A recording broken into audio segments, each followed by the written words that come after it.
everyone, me Kevin here. Apple just announced a major change to their Apple Card and gave us some very interesting insights that are useful for all credit card holders. So even if you don't care about the Apple Card, there's some really interesting and great tips on here that relate to building your credit and maintaining your great credit score if you already have one, that are really important to all of us. So as many of you know, I've been pitching the Apple credit card and not affiliated or no kind of referral benefit here or anything, but I've been pitching the Apple credit card as a pretty good credit builder card. That's because it's an unsecured card, and people on my channel have been posting that they've gotten approved with scores as low as 570. Though Apple's disclosed that they're generally looking for people with at least a 660 credit score, a lot of people have actually gotten in with a lot lower of a score. Now, many of you also know that I always advocate paying off your credit card in full every month, which is extremely easy to do on the Apple Card because, well, it's on your phone and on the app. But Apple just announced a huge change that has not been done before in the industry. Ordinarily, when you apply for a credit card and you get denied, you just get a letter in the mail or a little statement that goes, hey, we'll mail you and let you know why we denied you. Well, now they're actually giving people the opportunity to opt into a new feature called the Path to the Apple Card program. And in addition to this, they've announced a new credit card and financial health website that gives us some insights into how to basically have an awesome credit score. First, let me talk about this opt-in program that relates to the Apple credit card. Then let me talk about the other financial insights that are useful if you want a great credit score.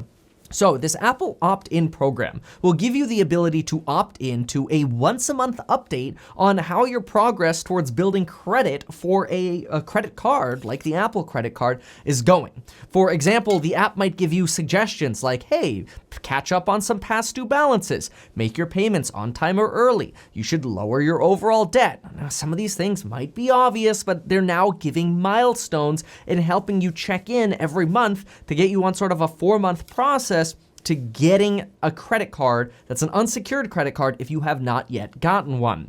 Their new financial health website also helps with this, and this is useful for everyone. Their sort of new financial health website actually gives you suggestions on how to make sure you can have a great credit score. One of the things that they said that was really interesting to me that kind of makes me think like, how should we be feeling about our privacy?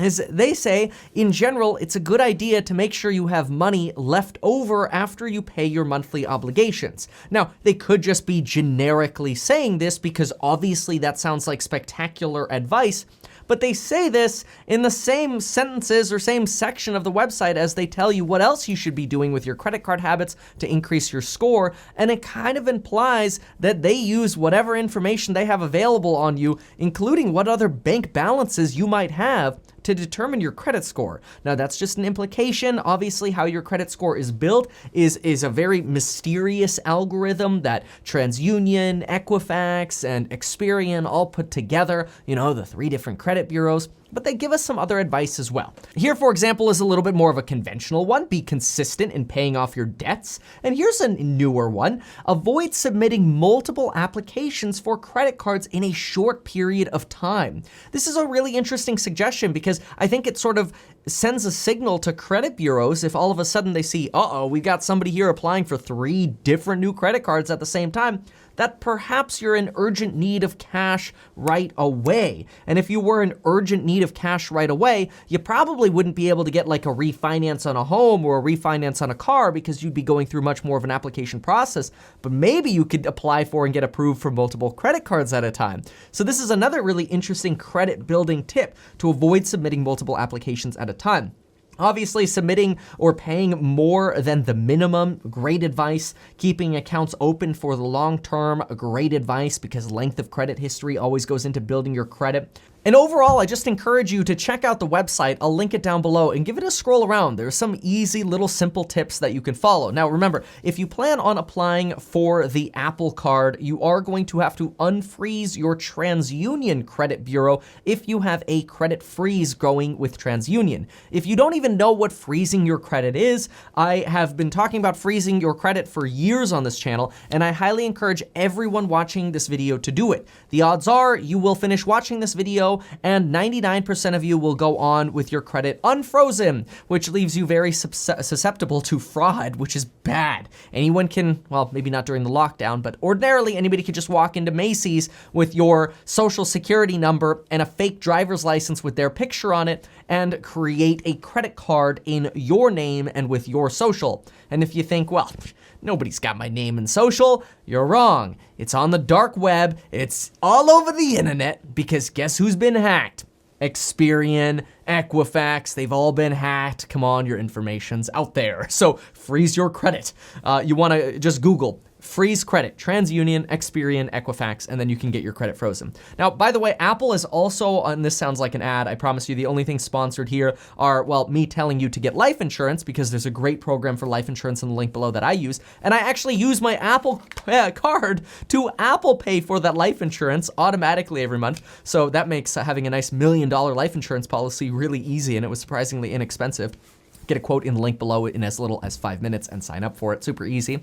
But Apple is now offering 12 months of financing on the Apple Card with 0 interest on iPad Pros and Macs. And in addition to that, they're offering 6 months of 0% financing on things like AirPods. However, I really encourage, if you're going to get a credit card, use it to build your credit, so that way you could buy real estate and get the best pricing in real estate. I do not encourage you spend money that you do not have. Just because you have a credit limit, it does not mean you should use it. Get in the habit of never using your credit limit and pay that thing off. Use it like a debit card. You get some great benefits with the Apple Card, and I think the Apple Card could be a really nice gateway for you to get into other credit cards in the future as well. Ordinarily, I'd like to pitch credit cards that give you travel bonuses, but I think right now during the pandemic is the time where we're all kind of like, thanks, Kevin. I got all these credit card travel bonuses now and I can't travel, but obviously we couldn't see that coming. Instead, now's probably a good time to invest in Apple stock, although I will say it is at all-time highs. So I guess buyer beware.